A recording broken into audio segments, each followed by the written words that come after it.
Hey, good afternoon, AM950, Progressive Voice of Minnesota listeners. Doug Padgett in today. Nice to talk to you on such a fine day. Big day in state politics. Governor Walz sworn in, and I really wanted to go. I just thought it would have been such an honor to be there. It seemed like it was an important thing, and I thought we had that all lined up. But apparently Hunter just took all the tickets. And is it true that he was out scalping them out in front of the of the auditorium? Is that That's true, what Brett? I heard happen is, they sent 4 tickets to the station. Yeah. He apparently intercepted these tickets before I got them, and he just ran off. He went to it, sold 3 others, made a little extra coin, and there you go. And rumor has it that he hasn't been heard of since. So I don't know. No, I've tried calling him all day saying, hey, Doug wants to go, Matt wants to go, I want to go. And the phone's just been on silent. Yeah. Going straight to voicemail.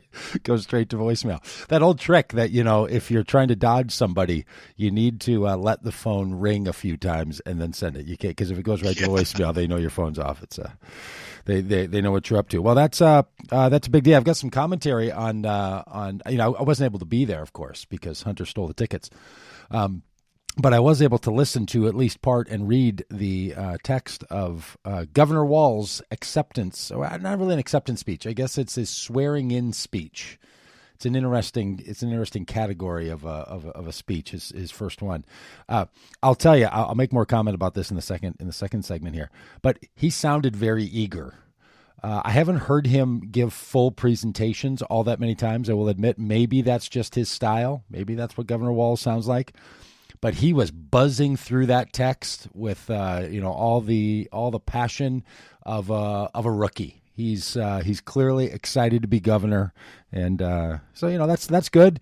Sometimes I felt like Governor Dayton, because Governor Dayton had that sort of speech pattern that felt a little slow. A little like you were hanging on every word, not because he was the content, but because the delivery sort of made you beg for him to finish the sentence. You know what I'm talking about, Brad? Do you ever have that sense when Governor Dayton would give a speech or talk? Yeah, I like Governor Dayton, but he had a unique way of speaking. Is probably the way I could put it. Well, that Governor Walz, he is a fast talker. That's what I noticed. He knows how to pick it up. So he was eager and ready to go, and we can check in with Hunter, I guess, tomorrow and see what the feel was like in the room. But it was so I've got a couple of comments about that. I'll probably get to those in the second segment. But I want to start with this. Hey, Merry Christmas to you.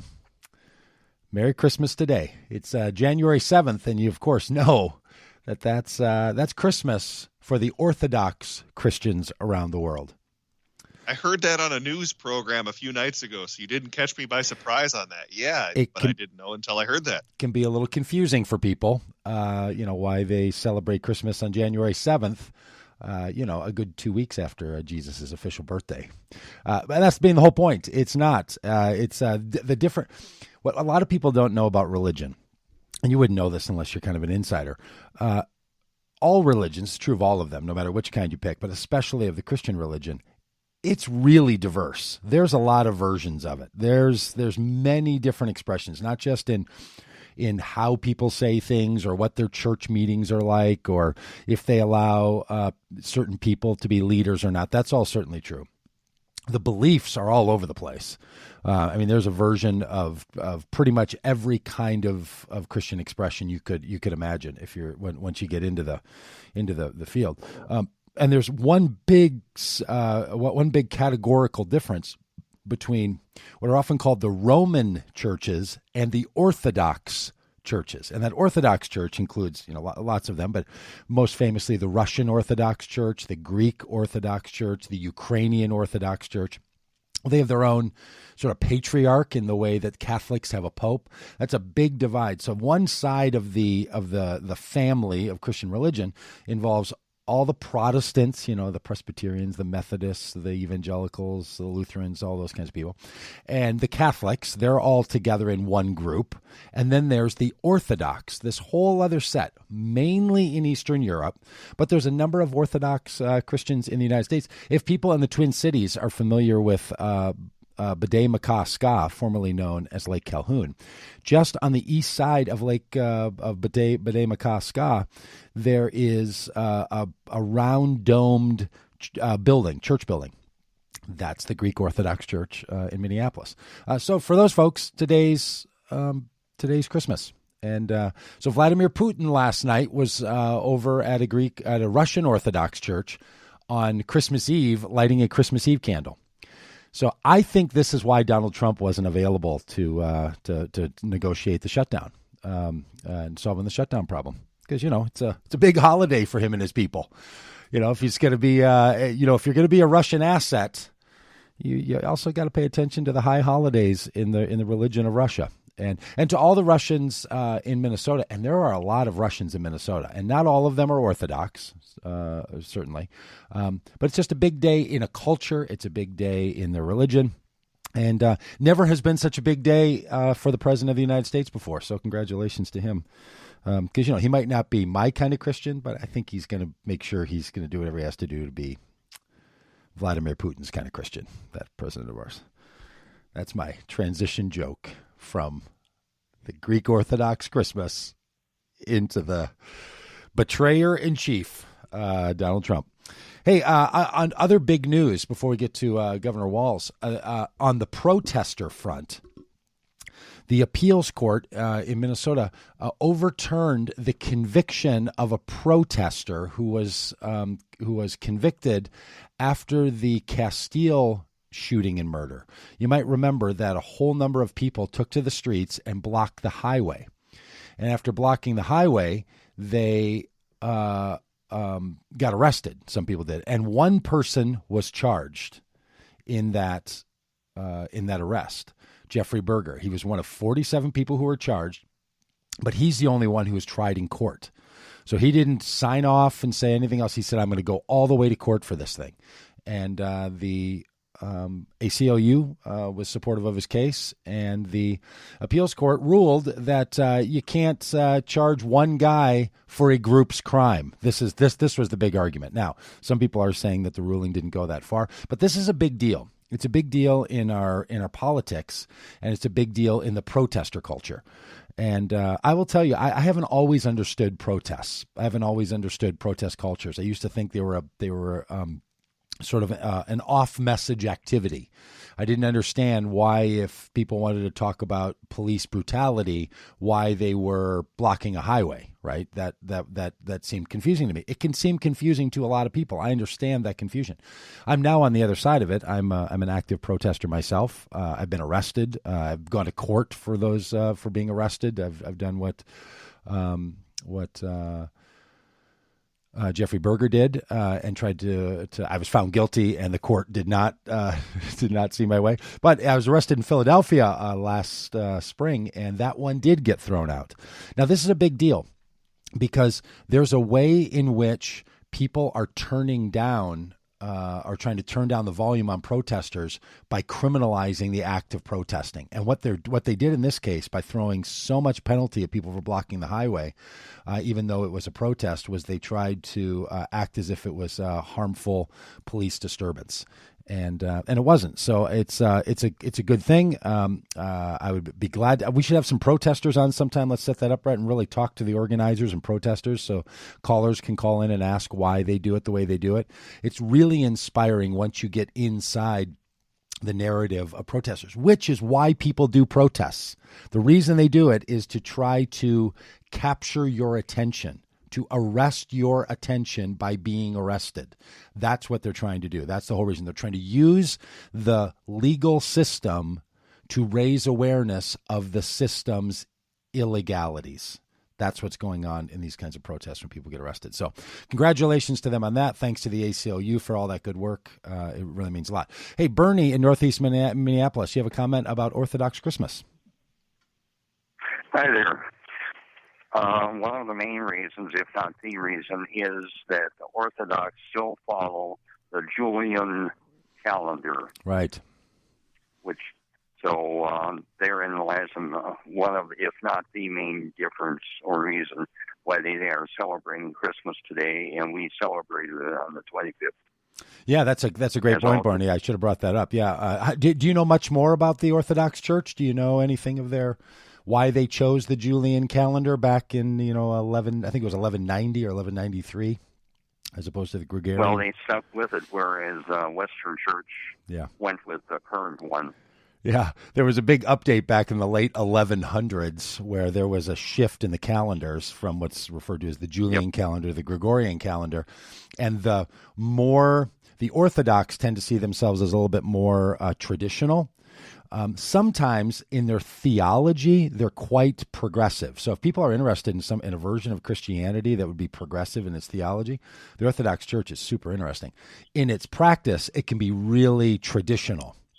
And one of the big arguments that they've been making for, some 1,000 years is that they never should have, for religious purposes, should have never given up on the Julian calendar and switched over to that newfangled Gregorian calendar. So they used to be on the same date. The 25th was corresponding to the 7th, but then over the years, because of the way the Julian calendar doesn't account for some of the same disparities the Gregorian calendar does, they ended up now being, these 12 days apart. So it's kind of interesting, actually. I mean, it's a great historic, it's a great tradition, it's a cultural narrative that goes on with that, and it's one of the interesting features inside of any tradition and culture. It's also become really big news between the Ukraine and Russia. It's right in the conflict, the geopolitical conflict that's going on right now there. So, hey, Bernie, thanks so much for your call. Really appreciate it. Do you have anything else? Thank you for all the fine news and the information all you people provide. Oh, you're Thanks great. Again. Yeah, you bet, Bernie. Thanks. Happy New Year. And by the way, if you're Greek Orthodox, you don't get to say Happy New Year until January 14th. So don't rush that one. You're still in the other year. But around here, Happy New Year. AM950, the progressive voice of Minnesota. We'll be back here after the break.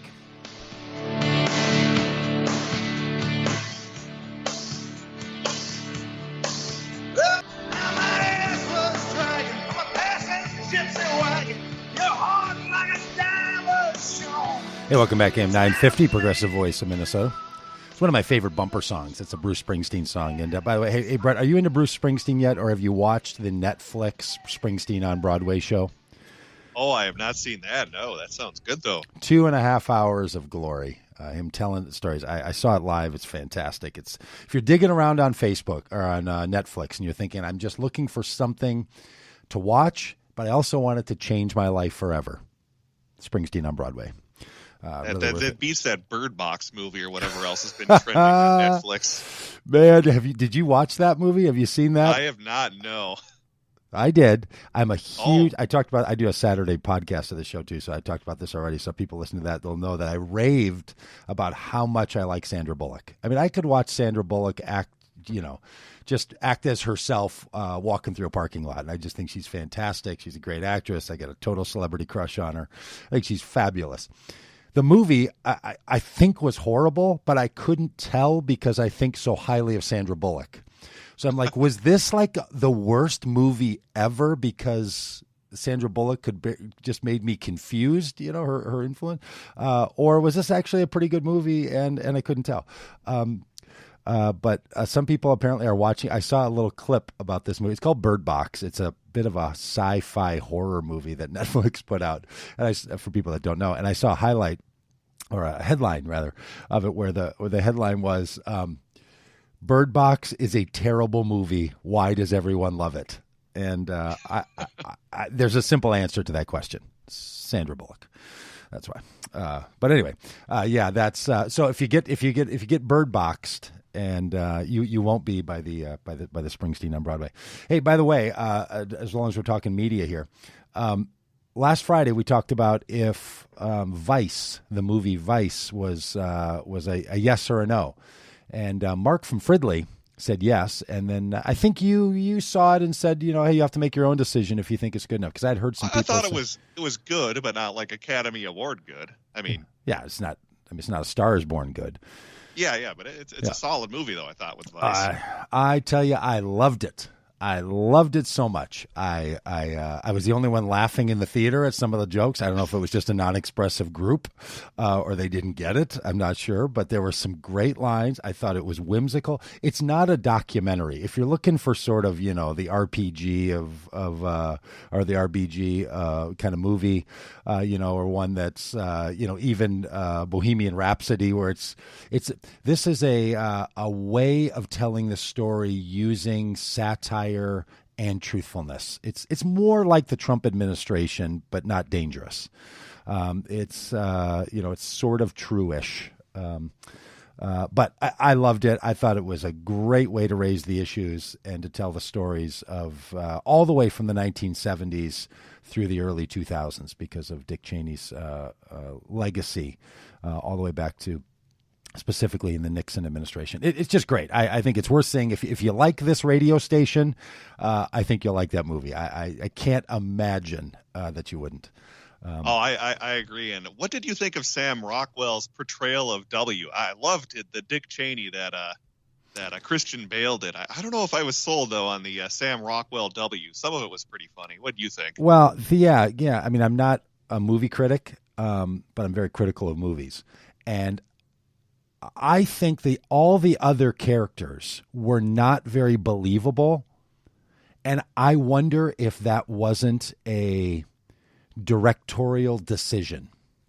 In other words, Christian Bale was so good in that Cheney. I mean, there were times it was uncanny. It was just spectacular. And I wonder if what they were doing in the parody narrative, not the parody narrative, in the style of this movie, if they weren't trying to have the other characters not be like, there was a scene in which Condoleezza Rice is in the room, and I'm like, is that supposed to be Condoleezza Rice? That's just like not even close. And I didn't even think the Colin Powell person was very believable. The David Adelson or David Addington, that character looked a lot like him. But I almost thought, especially because of the Bush character, that they were trying to sort of not be as spot on with those others to compete with or to drive the narrative of the movie so much more cleanly. I think there was something going on that they wanted all the attention to be on the Cheney character, that like he was the most vivid. It's almost like if they could have put everyone else in black and white, they would have and had him in color, And so I wondered if maybe the Christian Bale piece of this was the real ticket. So, I think it's great. If you're into politics, if you remember the Bush years, if you had a hard time in the Bush years, I think it's a real a cathartic experience and a little terrifying. Like it's easy to say, hey, I never thought I would say, boy, the Bush years, those would have been great. I'd love to get back to the Bush years, which I hear some people say. That's you're reminded at what a deep influence Cheney had. And as long as I'm going off on this, I will just say, Brett, and I don't know if you saw this, I thought it was a very fair portrayal of Cheney. I know they used a style, they used a kind of parody, almost like whimsical way of doing it, a sort of surrealist way of telling the story. But what Dick Cheney tried to do in that little speech he gives right at the end of the movie, like that's what Dick Cheney was trying to do. I mean, the movie carried I think the point of Dick Cheney's entire political approach really clearly. So if you've wondered what was going on in the heart and the mind of Dick Cheney, I think I don't think it was cheap shot at all. I heard a lot of people say it was just taking cheap shots and it was politically or historically inaccurate and politically biased. I don't know. I'm sure Cheney. I think they're forgetting how bad the Bush administration was if they're saying that. Yeah, well, and just how clear Dick Cheney was on his political agenda of what he wanted to accomplish in the world. The movie grabbed that. I've been saying that for years. Like, you can agree or disagree with these people in the Bush administration, right? But if you don't respect the fact that they were as serious as can be about what they were doing, they were not befuddling around. They were serious about it, and there was a thing they were doing. And I thought the movie really brought that up. Hey, Mary from Bloomington. Hi. I just never called in before, and since I was your audience, my partner in crime over at that Chocolate Celeste heist that we pulled off the other day. I felt like I died and went to heaven with that chocolate. Mary, I got to tell you, this isn't even a freebie, and this isn't even this is not Mary from Chocolate Celeste. This is Mary from Bloomington, who was there when we did the live Mary show. From your audience. Yeah, Mary from the audience. Mary, I am literally sitting here. I was the one that sat there and listened to the show. I do remember you, Mary, and I remember enjoying that chocolate with you. It was fantastic. And I'm just going to mention that right now I'm holding a box of those chocolates right now, and I had one before the show went on. I've been eating one, like one a day. I'll tell you, folks. Look, this isn't free promotion. This is just truth. Head over to Chocolate Celeste over off of Transfer Road in University and go to the little boutique and buy the box of chocolate. It's unbelievable and really fantastic. And Mary, I know you've said in all these years you never called in, and you called in today, so thank you for calling. Yep. But I just wanted to tell you, I didn't get my invitation either. to the Walls swearing in. Yes. Yeah. Well, check your garage. Hunter may have come by. I didn't get mine either. So don't feel bad. Well, Mary, you're always invited to call in. So I appreciate after all of these years that you finally picked the time to call in. That's very sweet of you. Thanks so much. And we got to run into a commercial break. It took me a while to find the numbers. Yeah, you know what? You didn't give it at the beginning of the show. Yeah, so. Thanks, Mary. I do get that critique quite often. I don't give a phone number enough. 952-946-6205. That's the number that Mary called. If I ever don't say it or any of the other hosts don't say it, you can always go to AM950.com, and it's right there on the bottom of the website. But 952-946-6205. Save it in your phone, Mary. Hey, all, we appreciate you. We'll be back here. Talk about Governor Walz taking the oath of commitment and oath of office today after the break. There's a bus stop to pick up a paper.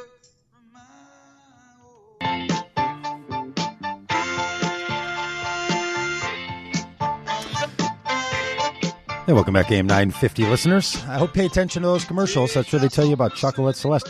During the commercial break, sometimes on the live feed, which is on the AM950 Facebook page and on my channels on Facebook as well. If you ever want to watch what a radio show looks like, can do this from the afternoon shows, and I think some of the weekend shows. That's true, right, Brett? They can watch some of the weekend shows. They run the live streams of the. Oh, especially, yeah. Robert Pilot with Native Roots Radio. They get several thousand views per week. A lot of great comments talking about Native American news and events. So that one's live. We also have Connections Radio is live. So yeah, a lot of great shows. Yeah, it's great. So you can watch radio. I mean, there's nothing as interesting on your computer or tablet or phone as a radio show. It's really the medium made for Facebook. But sometimes you get a little extra bonus. So if you ever go on Facebook and you're watching the live streams, at least during some of my shows, I give a little extra commentary, sometimes off the comments on Facebook and other places, and was raving again about the Chocolate Celeste. So, but then I heard about that Auto Tech commercial right there, and man, those Auto Tech people sound fantastic. I love his phrase: a car plus a job equals life changed, and then he just says, "We have families waiting for a car." I know sometimes the commercials can kind of become the background, but boy, that's a great invitation. If you ever know someone who has a car and they could give it to Auto Tech, then they turn that around and give it to a family. You know, they. Make sure it's working order, so it's not going to be a burden on them, and they provide it for other people, and that sounds really great. That's the kind of thing we do around here in Minnesota, and that's what Governor Walz leaned into in his speech before his swearing in his swearing in speech today. Two things I want to note about what Governor Walz said that I thought were important and framing for the future of Minnesota going forward. And I perked up at both of these comments. Maybe you have your own comments that you heard from Governor Walz today, or you've gone online and read the transcript. If you do, give me a call, 952-946-6205. Did you get that, Mary? 952-946-6205. In fact, call that number if you have any idea where Hunter is, because we're trying to find him to see how the swearing in speeches went today for Governor Walz. Tomorrow, is my understanding, the legislature is going to be sworn in, and they kick into business tomorrow.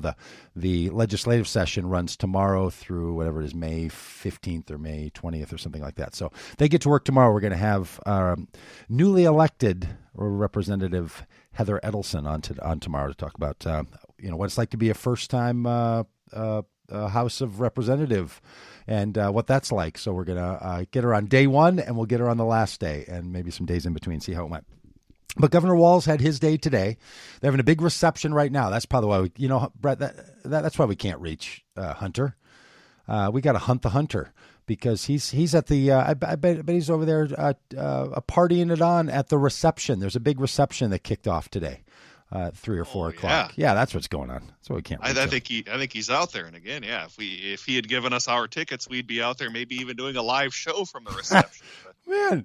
We can do these things live. We can do them from a chocolate shop, from an airport, from a random street corner in New York City. These are all places we've done these shows. We certainly could have done it from right there at the swearing-in ceremony, Hunter. We could have been with you. Well, anyway, here are two things that I noticed. When I had to listen to Governor Walz, in my car, unlike being able to be there.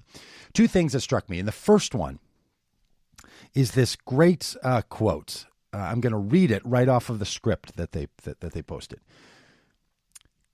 Governor Walz says this right toward the end of his speech. As you know, which is a bit presumptive, but anyway, I'll take the speech apart later. But as you know, I was a high school coach for many years. I have a high regard for competition on the football field. Now, this is the text. I remember him saying was, look, if you ever catch me anywhere, 5 minutes into the conversation, I'll tell you about how great I think high school sports are for developing, goodness in people. When I heard him start this way, all of my sort of non-interest in sports and bothersome feelings that I have about sports being this overly used metaphor in our society were kicking in.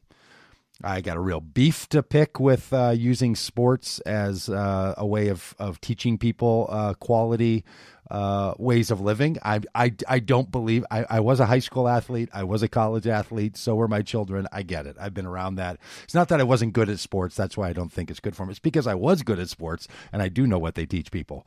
And it's to make your team, make your tribe, beat people and win. And I don't know. That's a thing. But you start applying that across the board in the rest of life, whether that be in politics, whether that be in community formation, whether that's in your other relationships or work. Nobody likes the guy that's competing with somebody else. Nobody likes the coworker if she slaps the ball out of your hand during a meeting. I'm not totally sure that our sports metaphors carry very far. So when he launches into this thing by saying, as you know, I was a high school coach for many years. I have a high regard for competition on the football field. I was like, all my hackles got up. I started moaning in my head. I was probably moaning out loud, thinking, Then he said this, but governing is not a sporting contest. There you go, Gov. Governing is not a sporting contest with opposing teams each wanting to defeat the other. So he says, look, I highly value, I was a coach. I think it's great for human development. But when you get into the political governing arena, we need a different metaphor because you shouldn't be picking a team and who's wearing your color and who's wearing the other color and turn this thing into a game. He says, and this isn't a horse race or a poker game to see who can beat the others. This isn't about my team or your team. I think he riffed off the script a bit because I remember him saying this. It's not about my team winning and your team losing. There's a higher thing we're pressing for here. It's about how do we work together to be sure everyone has a chance. That's what's important. Now, look. There's a lot of other metaphors you could pick where people still don't care about the other person. And you could pick a sports metaphor to try to make it about everybody, I guess. But I think it's really important that our governor said what he said today, and I want to cheer him on for it. This is not a sporting event. Sometimes I get a little bit this way, especially when you think about how high the consequences are, how much impact there is. These aren't games. And I don't mean to imply that people can't enjoy a game. Sure, you could enjoy a game and have your sports teams and everything else, but just recognize that that's playing into the lesser versions of your competitive tribalism. And then when you get into work, or you're driving on the highway, or you're going into a school, or you're going to work in the government, or you're going to be in some kind of a religious group, your job is not to just advocate your team and that your team is going to win over the other team. Leave that on the field. Segregate that out in your life. Don't let it seep in and use all of these sports metaphors and all of this gamesmanship all the time. And look, you know who doesn't help us with this? Many people in the press and the media, because sports fandom is the easiest thing for a reporter or a commentator to suggest will tie in their audience. It's not about a little win here and a little win there. We're not talking about ESPN here, where you have commentators that are on using sports analogies to talk about what we're going to be doing. This is literally the roads, the environment. This is people's lives. This is the sense that a person has of the well-being and the safety of themselves. We got to all be in on this thing all the time. Don't be beating somebody like it's a Vikings versus Packers game and then think, well, my team didn't win this election. Maybe we'll win the next one. And let's just rally. We got to figure out how to make sure the whole system is taking care of everyone. You know, someone's going to call in, and I hope they do, and remind us of that Paul Wellstorm phrase. This is Gary. This is your tip on that one. We all do better when we all do better. So I was really, really excited to hear about Walz saying, governing is not a sporting contest with opposing teams each wanting to defeat the other. Now, there are good ideas and bad ideas. Look, progressives, we have some bad ideas, right? You don't always know it's a bad idea. Sometimes you think it's a great idea, but you don't always know it's a bad idea until somebody raises it to you or you try it and it doesn't work. And we should be open enough to the positive nature of the future that you can say, yep, we had some bad ideas. Conservatives, Republicans, lots of bad ideas in my impression, but not every one of them.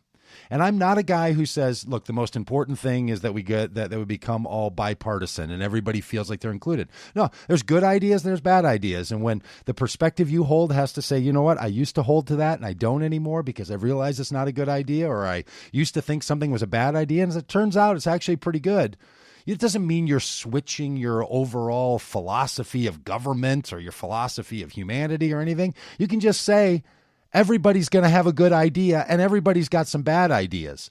So I'm not asking for some kumbaya blending of all perspectives. I think progressives need to push a progressive agenda and keep trying it and figuring out where the bad ideas are and where the best ideas are and drive that forward, because it's rooted in the best imagination of humanity, in my view, across the board. But it's not a game. This isn't, we'll get another season in our next election. The second thing that he said that I want to bring up, and then we'll get to the callers here after the break. So Julie and Randy, I see that you're holding on, but there's only a minute left before we have to be reminded of a tasty chocolate and a car that can help change someone's life. So if you're willing to hang on, I'll take you in the last segment here. The second thing that our governor, the governor of the great state of Minnesota, said before his, I can't remember now if it was before the swearing in or after. So I don't know if he said this as governor-elect or as governor. I want him to have said it as governor. If Washington won't lead, then Minnesota will. I like that. Now, my critique would be, even if Washington leads, Minnesota will. I would have spun it around. Minnesota's going to lead, and Washington can learn from us. Minnesota's not going to sit back and wait. I mean, that's a classic Minnesotan sort of way, sit back and wait. See if Washington leads. No, get right out there, lead this thing. Let this state be the greatest leader in the nation for how we should govern, how we should treat one another, how we should understand government, how we should understand business. Be in the front. So Governor Walz, I hear what you're saying, and if Washington won't lead, Minnesota will, but just drop the qualifier. Minnesota's going to lead no matter what, because it's the greatest state going. AM950, Progressive Voice of Minnesota. We'll get back with the callers here after the break.